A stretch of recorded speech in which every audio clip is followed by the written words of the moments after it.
মোক গালি কলে মা দৰমহা পালে মোক টিভি লৈ 2000ত বিকিছিলে মই কলো ৰ বেটা আমাক কেপাচিটিটো চাই মেলানি মই লৈ দিম তহঁতক অকমান টাইম লাগিব কলো তাৰপিছত সেইটোৱে কোৱা আৰু একো নাই কোৱা এনেকে কৰিব কোনো ভবাই নাই এনেকে কৰিব বুলি কাৰো লগত কাজিয়া ধনো নাই হোৱা মই ৰাতিপুৱাই পাতিলো কালিও পাতিছো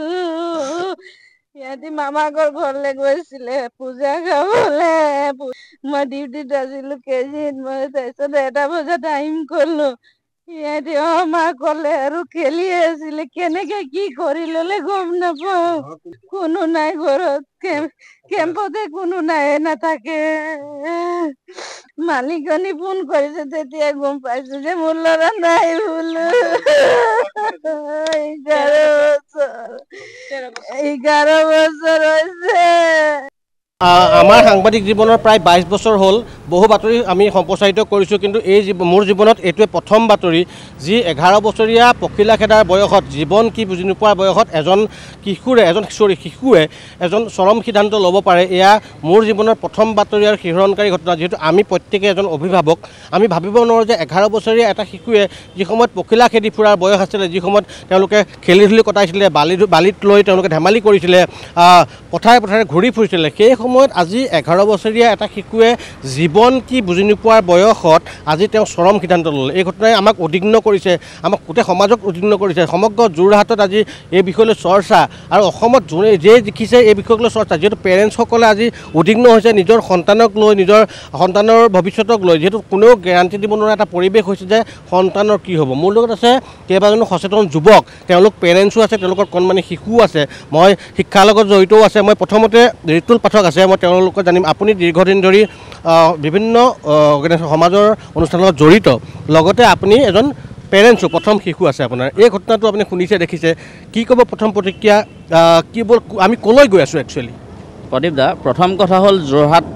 যোৰহাটত শেহতীয়াকৈ যোৱা এসপ্তাহত যিখিনি ঘটনা সংঘটিত হৈছে মই ভাবোঁ এজন যোৰহতীয়া হিচাপে সাংবাদিকতাৰ যিটো আপোনাৰ পেচা সেইখিনি বাদ দি ক'ৰবাত নহয় ক'ৰবাত আপুনিও ব্যৰ্থিত হৈ পৰিছে সংবাদ পৰিৱেশনৰ ক্ষেত্ৰত বিশেষকৈ আমি দেখিছোঁ যে যোৱা 3 দিনত যোৰহাটত যদি কোনোবা যুৱকে নদীত পৰি সলিল সমাগত গৈছে কোনোবা বন্ধুৰ হাতত কোনোবা যুৱকে প্ৰাণ বিসৰ্জন দিছে আৰু আজিৰ তাৰিখত যিটো ঘটনা অতিকৈ সংঘটিত হ'ল এইটো আমাক সকলোকে আজিৰ তাৰিখত ব্যৰ্থিত কৰিছে শংকিত কৰিছে গতিকে আজিৰ যিটো ঘটনা এইটো ঘটনা আচলতে প্ৰকাশ কৰিবলৈ কিছু কথাত আমি আজি শংকিত হৈছোঁ বিশেষকৈ মোৰো এটা শিশু আছে আমি দেখিছোঁ যে যিজন কণমানি শিশু যি আজিৰ তাৰিখত জীৱনটো কি তেওঁ আজিৰ তাৰিখত অনুভৱ কৰিব পৰা জীৱন বুজিয়ে পোৱা নাছিল তেনে মুহূৰ্তত কিন্তু জীৱনৰ চৰম সিদ্ধান্ত লৈ নিজকে শেষ কৰি দিয়া এটা পন্থা তেওঁ বহন কৰিবলগীয়া অৱস্থালৈকে আহিলে আমাক আজিৰ তাৰিখত আমি এটা কথা চিন্তা কৰিছোঁ আচলতে প্ৰকৃতত আমি ভৱিষ্যতৰ দিনত ক'লৈ গৈ আছোঁ আমাৰ শিশুসকলক আমাৰ যুৱকসকলক আমি ভৱিষ্যতৰ দিনত কি অৱস্থাত পাম প্ৰত্যেকজন অভিভাৱকে আজি বিশেষকৈ আপোনালোকৰ ষ্টুডিঅ'ত বহি যি আজি অনুষ্ঠানটো পৰিচালনা কৰিছে বা যিসকল বহি আছে বা আমি ইয়াত যিসকল অংশগ্ৰহণ কৰিছোঁ প্ৰত্যেকজনে কিন্তু আমাৰ পেছাগত দিশবোৰ বাদ দি এজন অভিভাৱক হিচাপে কিন্তু সকলোৱে শংকিত বিশেষকৈ মোৰ কণমানি এটা শিশু আছে মানে আজি যিজন কণমানি শিশুৱে নিজৰ জীৱনৰ চৰম সিদ্ধান্ত লৈ এই বয়সত তেওঁৰ বয়স আছিল তেখেতসকলে ককাক দেউতাকৰ লগত সাধু শুনিব লাগিছিল গধূলি সময়ত তেওঁলোকে হয়তো জোনাকী পৰুৱা খেদিব লাগিছিল দিনত পখিলা খেদিব লগাইছিল আমি এই বয়সত মনত পৰে তামোলৰ ঢকুৱালৈ আমি তেতিয়া গাড়ী চলোৱাৰ ব্যৱস্থা কৰিছিলোঁ চাইকেলৰ যদি কাৰোবাৰ পুৰণা এটা টায়াৰ পাইছিলোঁ তাক চলাই পেলাই আমি খেলি ফুৰিছিলোঁ তেনে সময়ত এজন শিশুৱে জীৱনৰ চৰম সিদ্ধান্ত লৈছে কিন্তু প্ৰদীপ দা আজি নিউজৰ আগত আপোনালোকৰ বাতৰিত কিছু কথা ক'বলৈ অসুবিধা আমি সেই যিজন কণমানি শিশু তেওঁৰ এখন ফটো কিছু সময় পূৰ্বে আমি দেখা পাইছিলোঁ তেওঁৰ ডিঙিত দেখা পাইছিলোঁ এডাল আমি হেডফোন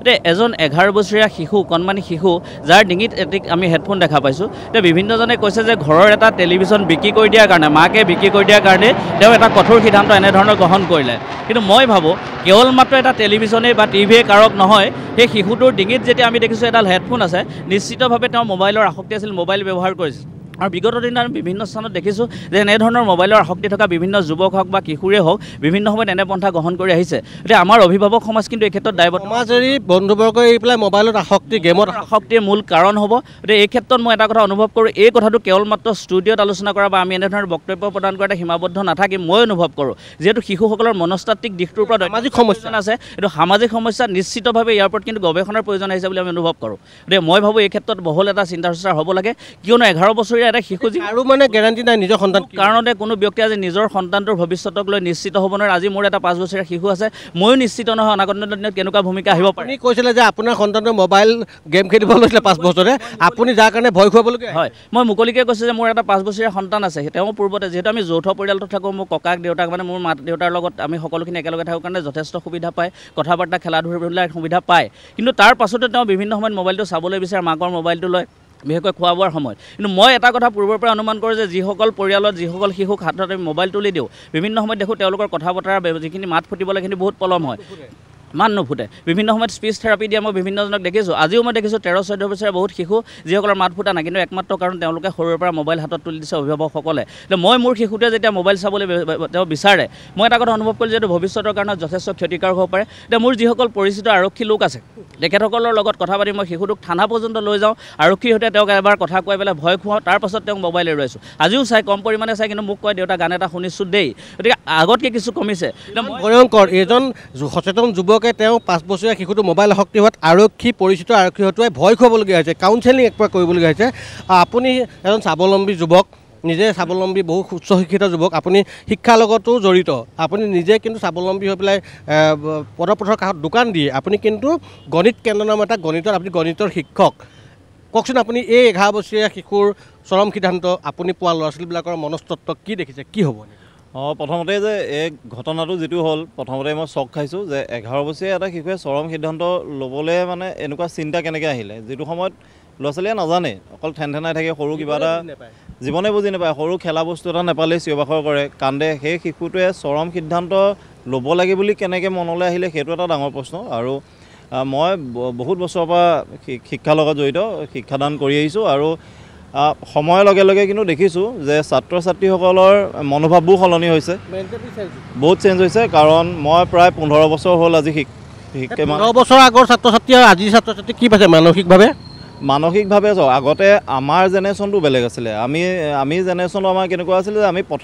পথাৰত খেলা ল'ৰা ক্ৰিকেট ফুটবল বা ৰবাব টেঙা ছিঙি পেলাই আম ছিঙি পেলাই আমি পথাৰত খোৱা আমি ল'ৰা আছিলোঁ আপুনি পঢ়োৱা ল'ৰা ছোৱালীখিনি আৰু যিখিনি পুৰণা আছিলে সেইখিনি ভাল আছিলে এতিয়াও বহুত ষ্টুডেণ্ট ভাল বহুত মোৰ ছাত্ৰ ছাত্ৰী আছে ভাল কিন্তু তাৰ মাজতে কিছুমান এনেকুৱা হৈছে ধৰক মাক দেউতাক খুব ব্যস্ত ধন্যবাদ জনাইছোঁ প্ৰদীপ বৰা